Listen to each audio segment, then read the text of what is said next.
Olá pessoal, vamos então aos slides da nossa aula 2 de laboratório, onde auxiliar aí vocês a realizarem as atividades propostas.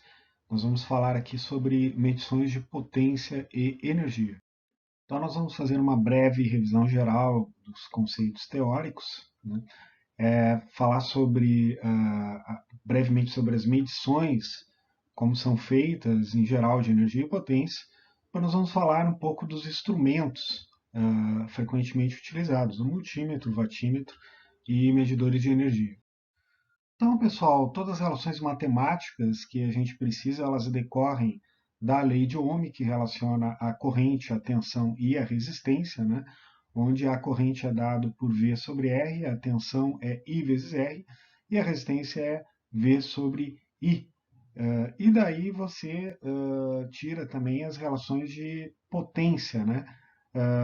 Onde a potência em cada elemento do circuito é a tensão sobre esse elemento vezes a corrente que está passando nesse elemento, V vezes I. E daqui, né, você substituindo as outras relações, você chega também a essas outras relações igualmente válidas, né? Então a potência também é igual a I ao quadrado vezes R, V ao quadrado sobre R. E não esquecendo nunca de levar sempre em consideração quais as unidades vocês estão utilizando para não comparar a laranja com banana e chegar a resultados espúrios, né? Então, no caso do ESI, você usa amperes para corrente, volts para tensão, ohms para resistência e watts para potência. E watts, lembrando, é joule por segundo. Então, a unidade de energia é joule. Né? Existem outras unidades, mas se vocês utilizarem, tem que estar bem ciente do que vocês estão fazendo e é preciso prover as conversões aonde necessário. Então, as relações que a gente acabou de mostrar, elas funcionam para a corrente contínua. Supondo que então a gente tem a chave 2 aberta e a chave 1 fechada, você vai ter só essa fonte de tensão contínua em cima dessa resistência que está aquecendo esse líquido. Então, a potência que está sendo dissipada para aquecer o líquido, ela vai ser em watts o valor dessa fonte em volts ao quadrado sobre R.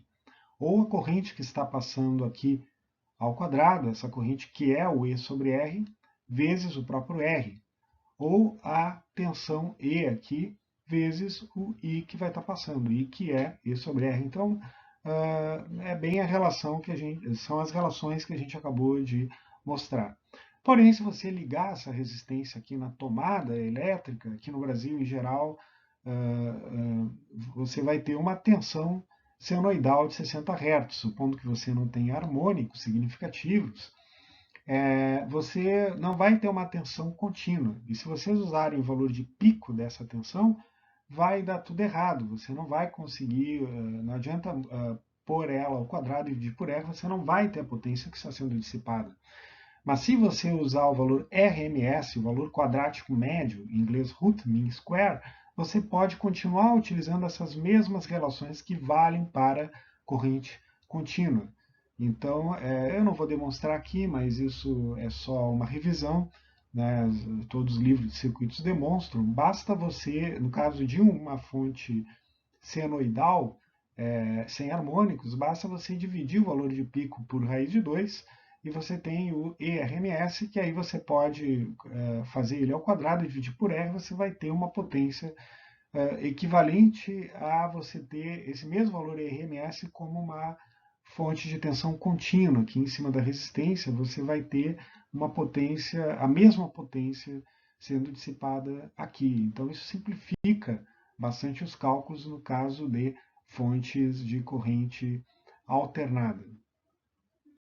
Então, pessoal, apenas relembrando, o valor RMS, o quadrático médio de qualquer função, ele é dado pela raiz quadrada da média dos quadrados dos valores dessa função ao longo do seu período. Então, a média que é dado pela soma do quadrado dos valores ao longo de todo o período, dividido pelo próprio período.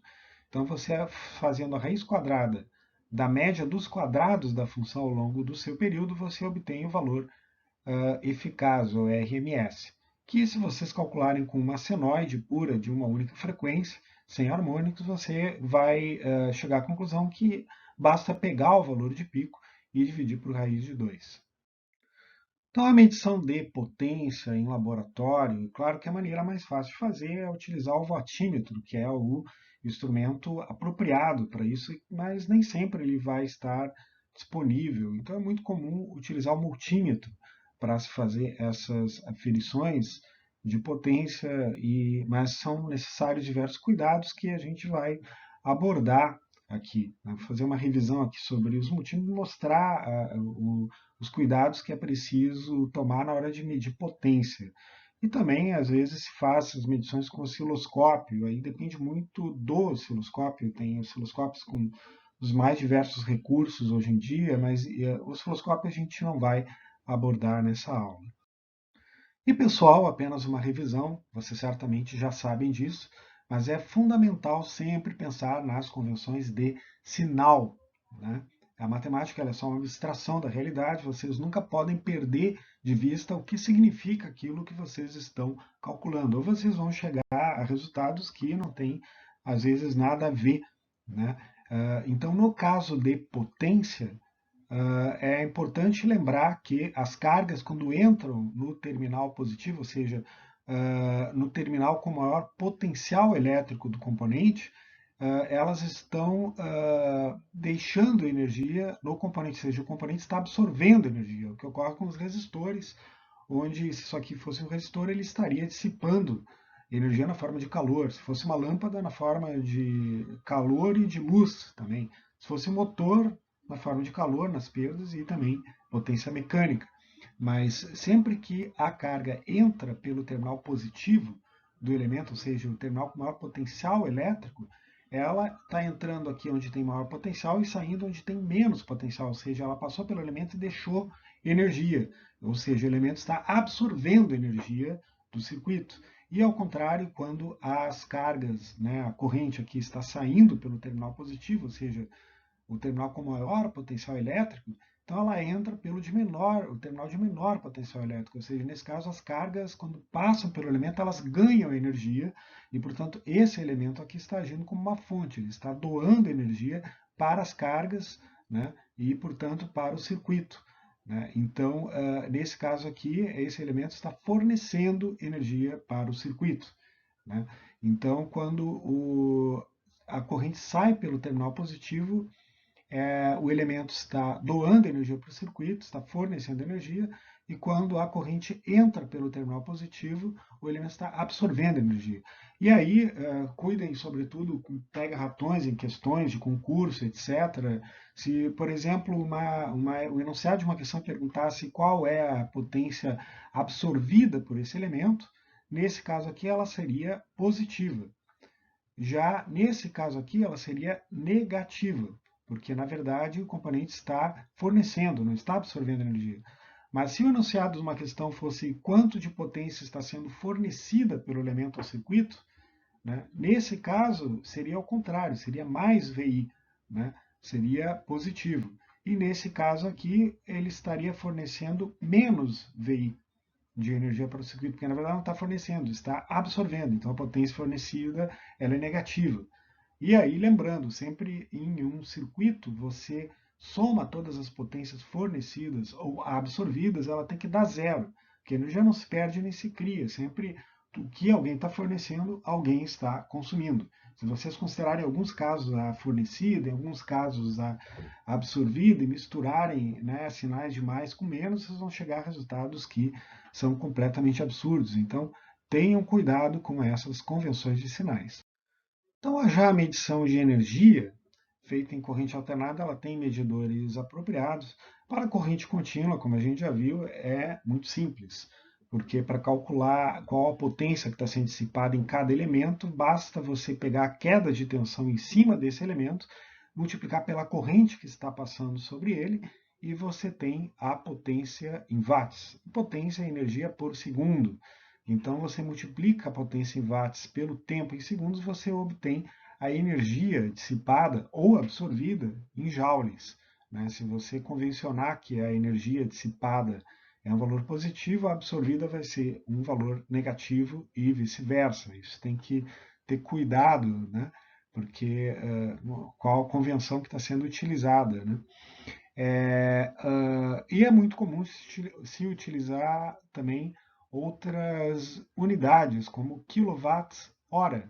Isso facilita muitos cálculos, sobretudo na hora de se avaliar o gasto de energia em instalações, porque com joules você às vezes teria valores muito grandes.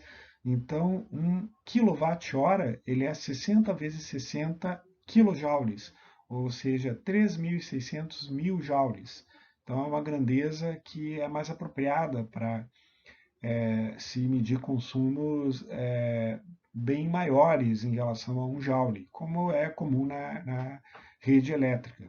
Então, 1 kWh ele é o equivalente a 1 kW, que é 1.000 joules por segundo, sendo consumido durante uma hora. E uma hora é 60 segundos vezes 60 minutos, ou seja, 3.600, uma hora tem 3.600 segundos. Então, 1 kW, né, um equipamento consumindo 1 kW durante uma hora, ele vai, na verdade, consumir 3.600 kilojoules, ou 3.600.000 joules. Então, essa unidade ela é muito utilizada também.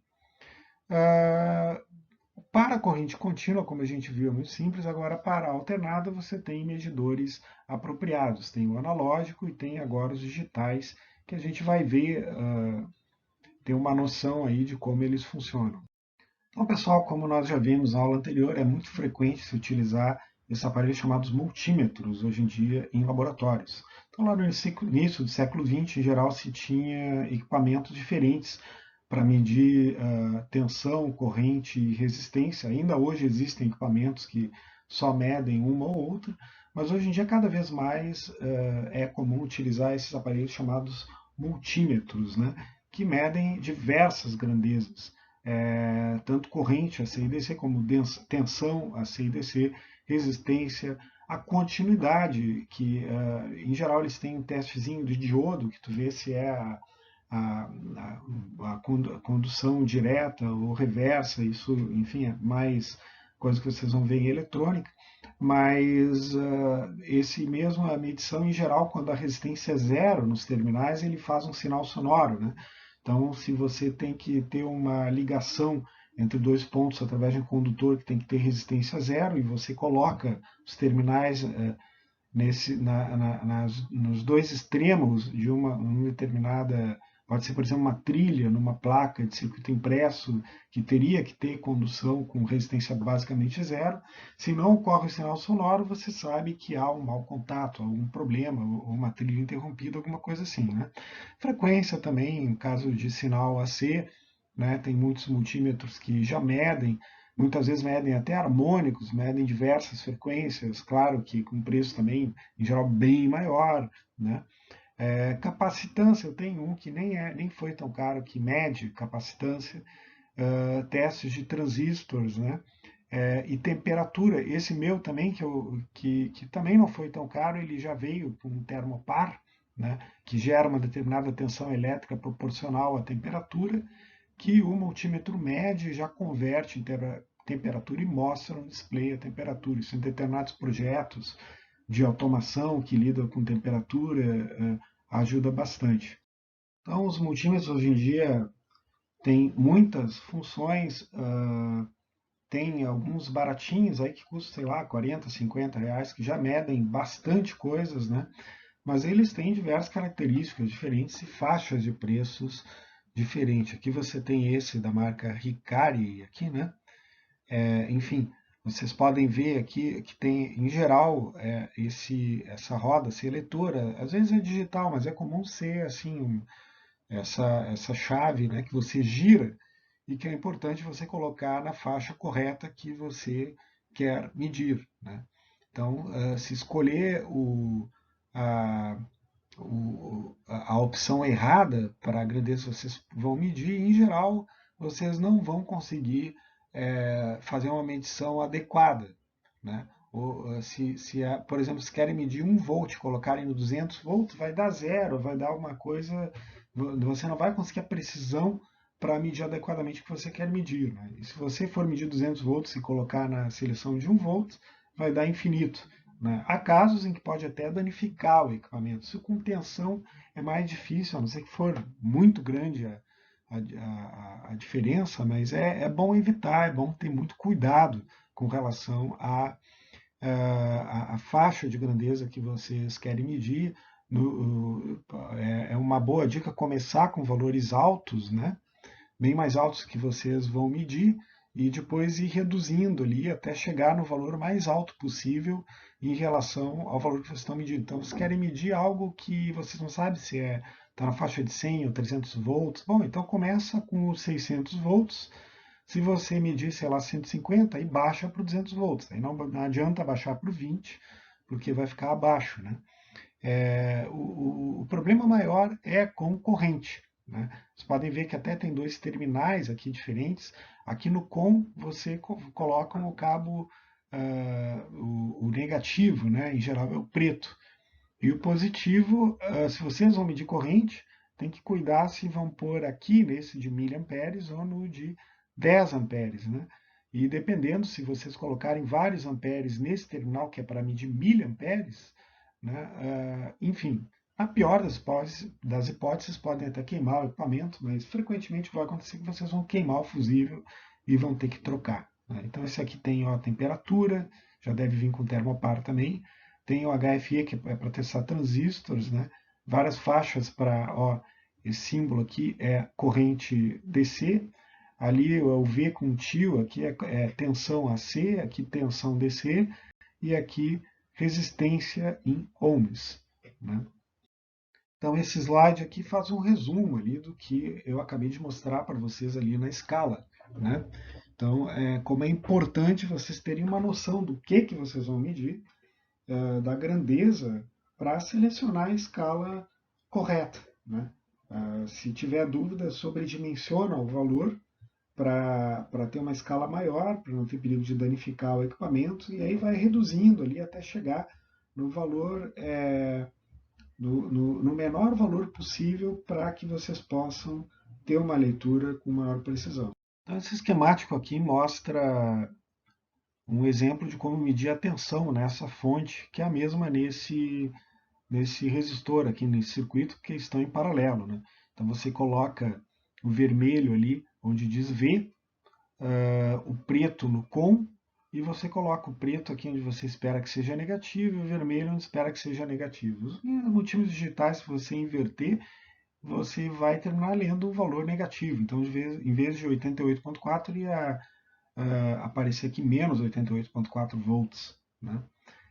Mas é importante reparar onde é que está o positivo e o negativo, né? E lembrando que você vai colocar em paralelo com o elemento onde você quer medir a queda de tensão. Então, no caso de medição de corrente, já você precisa colocar em série com o circuito. Então aqui mostra o mesmo circuito, né? Em vez de você colocar em paralelo com algum elemento onde quer medir a corrente, você interrompe aqui o condutor que está levando corrente ao elemento que você quer medir e coloca o multímetro em série, de maneira que a corrente passe por dentro do multímetro para que ela possa ser mensurada. Aí só é importante avaliar o terminal que vai ser utilizado, que é muito comum haver dois terminais para medição de corrente. Então aqui você tem um de 10 amperes e outro de miliamperes. Então se você quer medir meio ampere, 500 miliamperes no caso, né, abaixo de 1 ampere, você seleciona esse aqui que diz miliamperes.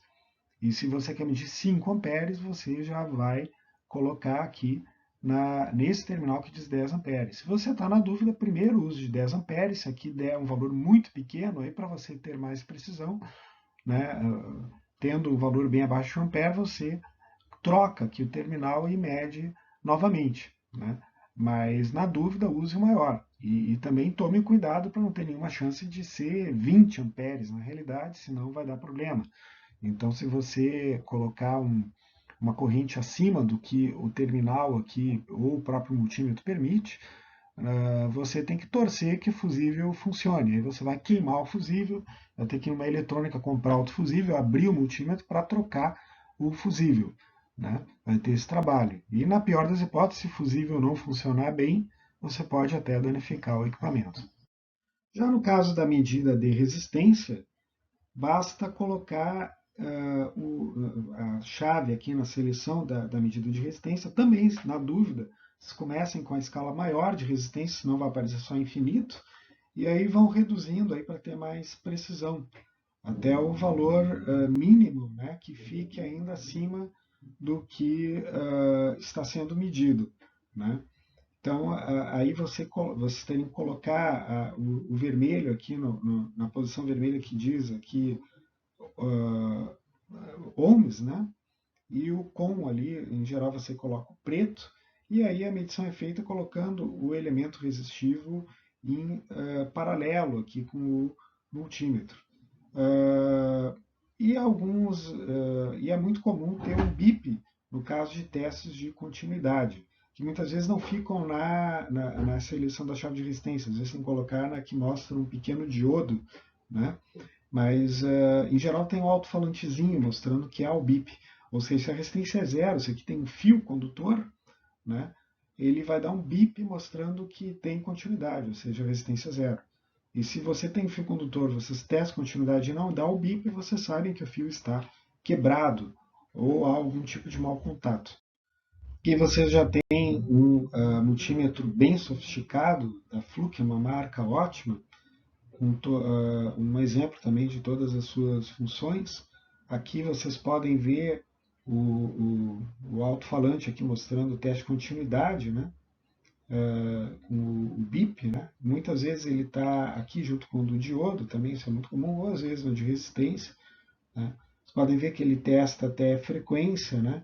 Aqui tem um botão de hold, em que se tem alguma grandeza que está variando, vocês conseguem fixar ela, né, na tela para avaliar. Tem medida também de valores mínimos e máximos, no caso de vocês estarem medindo um valor que está variando, né? Esse é bem completo, inclusive True RMS, que a gente vai ver mais adiante, mas também mais caro. Outro recurso que muitas vezes os multímetros mais modernos têm é o de auto range, né? Faixa automática, range automático, em que você clica e ele mesmo ajusta a escala conforme o valor que está sendo medido. Você só seleciona, né, claro, se é tensão, se é corrente que você quer medir, ajusta os terminais de maneira apropriada, liga o auto range e ele já ajusta a escala automaticamente para vocês terem mais precisão, né? Isso é muito comum nos mais sofisticados e tem já bastante equipamentos assim. Inclusive, pesquisando no Mercado Livre, eu achei esse modelo curioso dessa empresa Instruterm, que fabrica equipamentos de medição. Ele é para medir corrente alternada e contínua, e ele nem tem escala nenhuma, né? Então você só liga ali, ele já ajusta a escala para você automaticamente. Então, como nós já vimos na aula anterior, é fundamental, antes de vocês utilizarem o multímetro, avaliar se as tensões e correntes estão dentro do especificado pelo fabricante, ou na hora que vocês vão comprar o multímetro, avaliar se qual é a faixa de tensão e corrente que vocês vão precisar medir para comprar um que suporte essas faixas. Mas, além disso, também um parâmetro importante a se avaliar é a precisão, o número de dígitos. Então, a maioria do que existe atualmente no mercado, os mais baratos, são o que o pessoal chama de 3,5 de dígitos. O que quer dizer isso? Quer dizer que ele é capaz de medir, na verdade, 4 dígitos, mas um desses dígitos, que é chamado o meio dígito, ele só mede 0 ou 1. E esse dígito, em geral, mais significativo. Então, na verdade, o display dele vai sempre mostrar valores de 0 até 1999. E, claro, a faixa negativa também. Também ele, na verdade, ele também pode mostrar de 0 até menos 1999. Né? Claro que aí, dependendo da escala, esse 1999 pode ser volts, pode ser kilovolts, pode ser megavolts, dependendo do equipamento. Aí depende um pouco da unidade, né? Mas o display em si ele só vai ter precisão para mostrar 4 dígitos, sendo que um desses dígitos vai ser só 0 a 1. Existem também os de 4 meios, são bem mais caros, né? E às vezes, em vez de um meio, você tem 3 quartos. Aí não tem um padrão, depende do fabricante. Esse dígito 3 quartos, ele às vezes é de 0 a 3, às vezes é de 0 a 5. Aí não tem muito um padrão, depende um pouco do fabricante, tem que se ter cuidado aí com relação a isso. Mas claro, quanto mais dígitos, maior a precisão. Em geral, esses 3,5 é mais do que suficiente, né, para aplicações comuns. Então, outro parâmetro importante que vocês precisam levar em consideração se forem pensar em um multímetro para trabalhar com muita medição de potência é se é um equipamento RMS comum ou de resposta média ou se é um equipamento True RMS. Os equipamentos RMS de resposta média eles são adequados para medições tanto, obviamente, corrente contínua, mas também corrente alternada de ondas senoidais puras, sem harmônicos, com uma só frequência. Então eles trabalham medindo o valor médio dessa onda e multiplicando por 1,11. Né? Não é difícil vocês calcularem, demonstrarem isso matematicamente. Né? Então o valor RMS é o valor de pico sobre raiz de 2, como a gente já demonstrou. Já o valor médio, se vocês fizerem a integral, no caso de uma senoide, vocês vão ver que ele dá 2 vezes o valor de pico sobre π. Né? Então, se você tem o valor médio, que é 2 vezes o valor de pico sobre π, e quer transformar em valor de pico sobre raiz de 2, obviamente você precisa multiplicar por π sobre 2 vezes raiz de 2. E π sobre 2 raiz de 2 é igual a 1,11. Então é mais fácil medir o valor médio, mas no caso de cargas não lineares, eletrônicas, elas são cada vez mais comuns. Se você utilizar esse método, vai dar errado, porque essa relação de 1,11 ela não vai se aplicar. Ela vai aplicar a cada uma das senoides, mas você vai ter senoides de diferentes frequências somadas, ou seja, harmônicos. E aí vai dar diferente o valor. Né? Aí você vai precisar de um medidor True RMS, que ele já faz uma integração mais precisa, considerando todos os harmônicos. São aparelhos mais caros, mas muitas vezes compensa, considerando que as cargas não lineares estão cada vez mais comuns. Né? Sendo possível, se vocês forem trabalhar com muita medição de potência, o ideal já é investir num True RMS atualmente.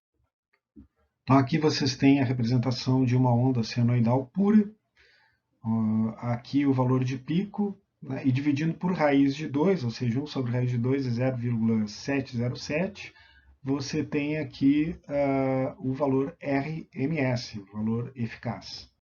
Mas se vocês forem medir com o osciloscópio a tensão e a corrente, por exemplo, em uma lâmpada fluorescente, dependendo da lâmpada, vocês vão ter aqui a tensão senoidal da rede sendo aplicada e a corrente vai dar um negócio esquisito, assim, que é totalmente não senoidal. Na verdade, pelo teorema de Fourier, a gente sabe que qualquer onda periódica você pode representar através de uma série de Fourier, ou seja, do somatório de várias ondas senoidais de frequências e amplitudes diferentes, conforme a série de Fourier.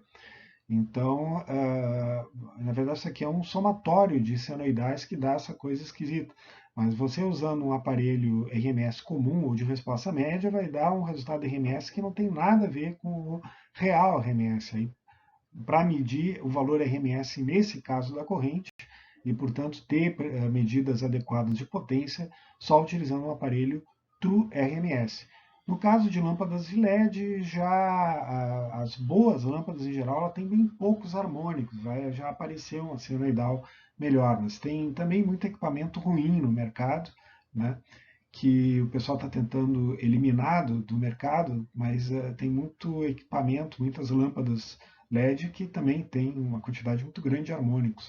E essa figura que eu tirei de um paper que pesquisa a representação dessas cargas não lineares residenciais comuns, né? Aqui ele mostra os harmônicos, a separação aqui da amplitude dos harmônicos, aquele sinal que eu mostrei para vocês de corrente. Né? Então vocês podem ver que varia conforme o equipamento, mas todos eles têm um percentual de amplitude nos harmônicos que é bem grande. Então aqui você tem a fundamental, né, em 60 Hz e você tem, né, uma série de outros harmônicos com uma amplitude bem significativa. Uma carga bem não linear, por isso só com medidor realmente True RMS. Aqui, como curiosidade, vocês têm a medida da tensão e corrente em um refrigerador comum. Então, se vocês querem já medir a potência que o refrigerador de vocês está consumindo com o multímetro, a tensão vocês devem conseguir medir o valor RMS, mas se forem medir a corrente, o valor RMS já vai dar uma coisa bem diferente do valor real se vocês não utilizarem um amperímetro True RMS, porque vocês podem ver que é uma coisa, praticamente uma onda triangular, não é exatamente uma senoide. Outro aspecto também a se considerar é se o equipamento True RMS ele tem acoplamento CA e ICC ou só CA. Em geral, a maioria dos casos, vocês só vão precisar desse aqui com acoplamento CA, né? Mas se o sinal que vocês estiverem medindo, ele tem algum componente CC, ou seja, se você integra de 0 a t o valor da onda, não o valor quadrático da onda, não o quadrado da onda, mas o valor da onda mesmo, se em meio período ele tem um valor simétrico em relação ao outro meio período, você vai ter uma média zero, o componente CC ele vai ser zero. E nesse caso você pode usar um True RMS só com acoplamento CA. Mas se você possui, além do sinal CA, também um componente CC, é o caso se você tem uma onda retificada completa, né? Ou que passou por um retificador de meia onda, nesses dois casos você tem componente CC, aí tem que usar um equipamento True RMS com acoplamento CA e CC. Então, o True RMS com acoplamento CA e CC, ele mede o valor RMS correto em todos esses casos. Já o True RMS com acoplamento CA, no caso de uma onda com retificação completa, ele vai medir um valor que é 56,5% abaixo do valor real. E no caso de meia onda, 22,9% abaixo do real. Né? E se for um equipamento comum, RMS ou de resposta média, ele só vai medir corretamente no caso de senoide pura, o valor AC.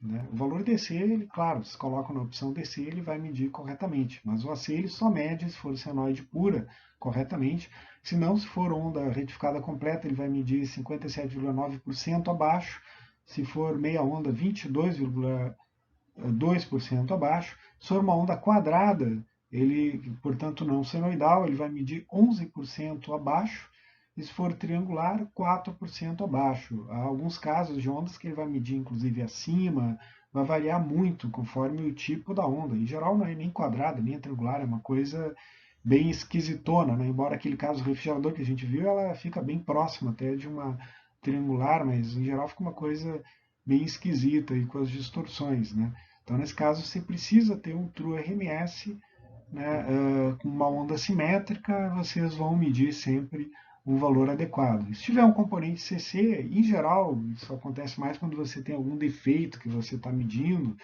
ou algum projeto com alguma característica específica, e vocês precisam de um acoplamento CA e CC. Né?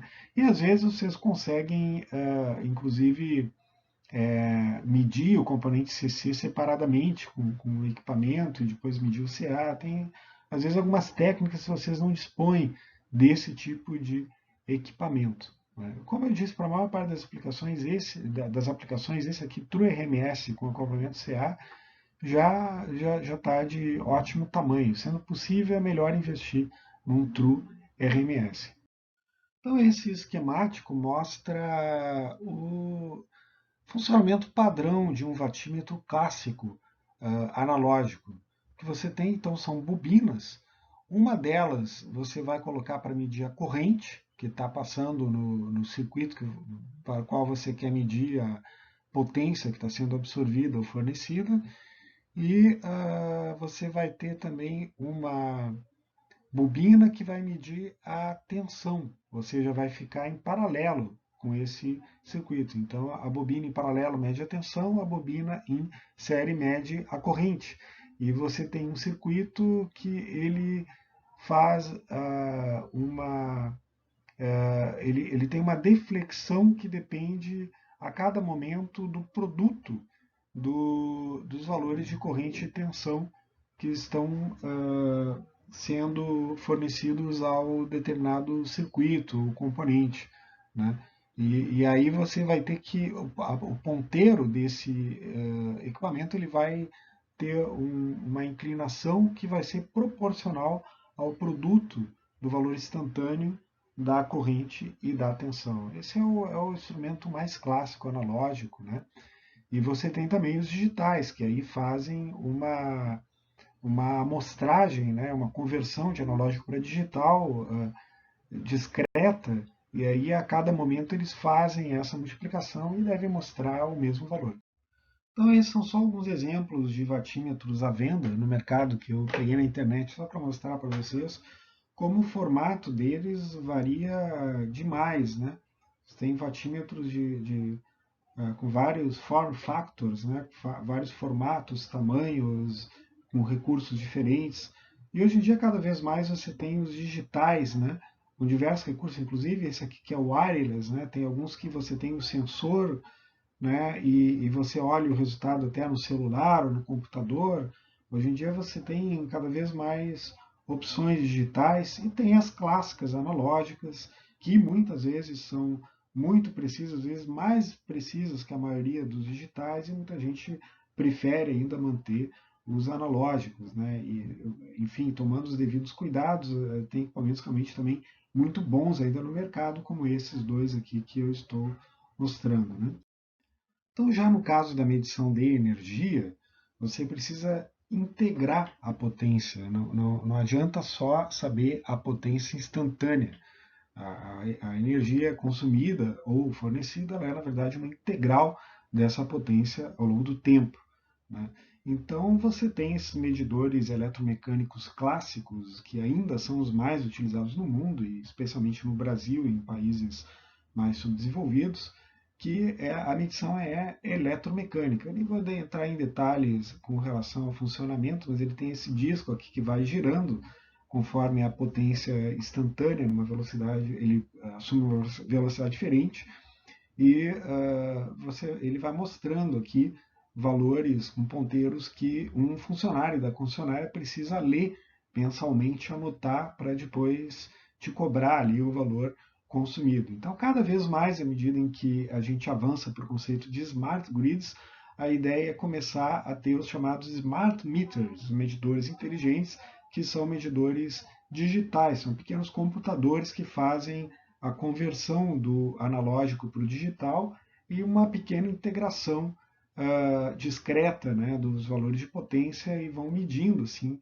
a, a energia consumida, guardam em geral isso numa chamada memória de massa, e a concessionária pode ler inclusive remotamente através da internet sem precisar pagar um funcionário só para ficar visitando de casa em casa, às vezes até correndo determinados riscos em determinados locais, para ficar anotando ali os valores do reloginho, né?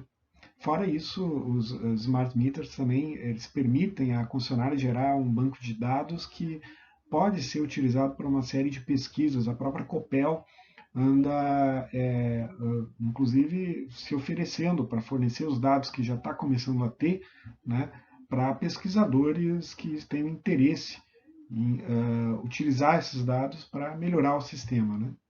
E aqui alguns exemplos de smart meters que você encontra para vender. Então tem os mais diferentes, desde daqueles que já têm um formato mais clássico, né, que lembram até um medidor eletromecânico, até os mais modernos, com digitor, com touchscreen e tela LCD e tudo mais, né?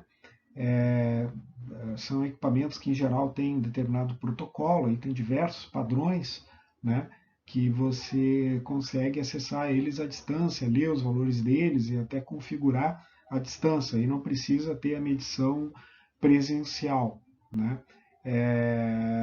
E aí tem tem os equipamentos homologados que vocês já podem instalar na casa de vocês, até se quiserem se beneficiar da nova chamada tarifa branca, que já está valendo. Muita gente não sabe, mas tem que fazer certas adequações, inclusive colocar um smart meter, mas você já pode ter acesso à tarifa branca, tarifa horária da Copel, que ela varia conforme o horário, e você se ajustando, você pode ter um desconto na tarifa de energia. né? Como tem medidores que vocês podem até usar na casa de vocês para medir equipamentos específicos, ligar no computador, no celular e acompanhar o que vocês estão gastando de energia em cada equipamento, em cada hora do dia e se planejar melhor nesse sentido. E agora você tem esses equipamentos que você pode facilmente ligar em casa, sobretudo na China, eles estão produzindo muito, muito barato, né? Esse aqui eu não sei até se eu peguei do eBay ou até se foi do Alibaba, mas acho que custa uns 40, 50 reais, ou no máximo uns 60, 70, não me lembro. Mas enfim, você pode ligar na tomada, liga o equipamento aqui e que você quer medir, né? E aí ele dá tanto a potência instantânea quanto como ele integra essa potência e dá a energia gasta em determinado tempo, dá os valores máximos e mínimos de potência, e você configurando o valor do quilowatt-hora na sua região, ele já dá inclusive o gasto, né, o quanto você gastou durante aquele tempo de luz. Alguns deles permitem também você ligar via wireless no celular, na sua rede, armazenar os dados num programinha no seu computador. Aí tem diversos modelos com preços diferentes, mas é impressionante como está ficando cada vez mais barato e disponível. E no caso de equipamentos cargas trifásicas, né, então você pode naturalmente medir fase a fase. Então coloca uma bobina em série com uma determinada fase, então a corrente vai passar através aqui da bobina e uma bobina em paralelo com essa determinada fase para medir a tensão e você vai ter a potência que está sendo consumida nessa determinada fase. Somando as três fases, você tem o total que a carga trifásica está consumindo. Existe também o método dos 2 watímetros para medir a potência consumida por cargas trifásicas. Eu não vou demonstrar aqui, mas a demonstração não é muito complexa. Todos os livros de circuitos em geral demonstram isso, né? Você ligando aqui com essa configuração, com 2 só watímetros, você soma eles, você consegue ter o total da potência que está sendo consumida nas 3 fases de uma carga trifásica, só com 2 watímetros. Dependendo das condições do watímetro, da medição, essa configuração pode funcionar muito bem e você só precisa de 2 watímetros. Esse método funciona tanto para cargas balanceadas quanto desbalanceadas, estrelas ou triângulo, mas no caso de cargas balanceadas, tem a particularidade também que esse método pode permitir você medir também a defasagem entre a corrente e a tensão, ou seja, o ângulo aqui da impedância da carga, né? Então tem também essa vantagem. Então é isso, pessoal. Espero que isso contribua. Qualquer dúvida, vocês têm aí os meus e-mails, podem entrar em contato. E ótimo trabalho, boa semana para vocês.